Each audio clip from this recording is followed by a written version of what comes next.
بسم الله الرحمن الرحيم، والحمد لله والصلاة والسلام على رسول الله صلى الله عليه وسلم. أهلا بكم وحلقة جديدة من قناة احترف اكسل مع ممدوح. النهاردة يا جماعة بنتكلم عن دالة SLN أو ستريت لاين. دالة بتستخدم في حساب مخصص الإهلاك بطريقة القسط الثابت. ازاي بنستخدم هذه الدالة؟ تعالوا معانا مثال بسيط. دلوقتي لو أنا اشتريت سيارة بضاعة ب750,000 وكان عمر الإهلاك قررنا ان احنا هنهلكها لمدة 10 سنين، والقيمة التخريجية 75,000 جنيه. يعني بعد الإهلاك ب10 سنين تصبح قيمة العربية 75,000 جنيه. ازاي هستخدم الدالة؟ تعالوا مع بعض نشوف هنا كده في أول سنة. بسم الله الرحمن الرحيم. في أول سنة هنا هقول يساوي SLN.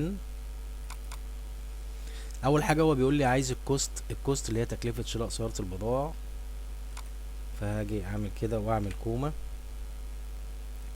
السالفج اللي هي القيمة التخريجية أو القيمة بعد الإهلاك. هتصبح العربية بعد 10 سنين قيمتها 75,000، فهقول له الخانة دي.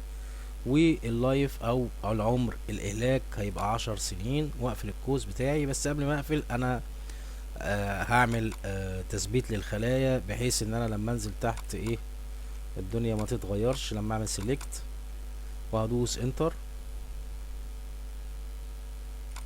واروح ماسك كده المعادلة واروح واقف تحت.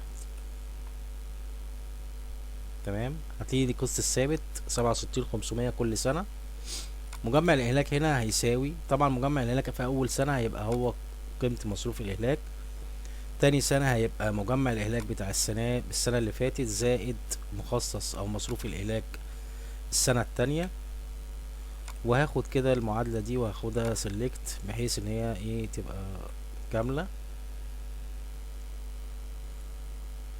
هاجي بالنسبة للقيمة الدفترية للأصل. وهنا كده لو لاحظت ان في السنة العاشرة ان مجمع الإهلاك بتاعي 675,000. يبقى هيصبح القيمة الدفترية للأصل 75,000، أو القيمة المستردة للأصل 75 زي ما احنا قلنا.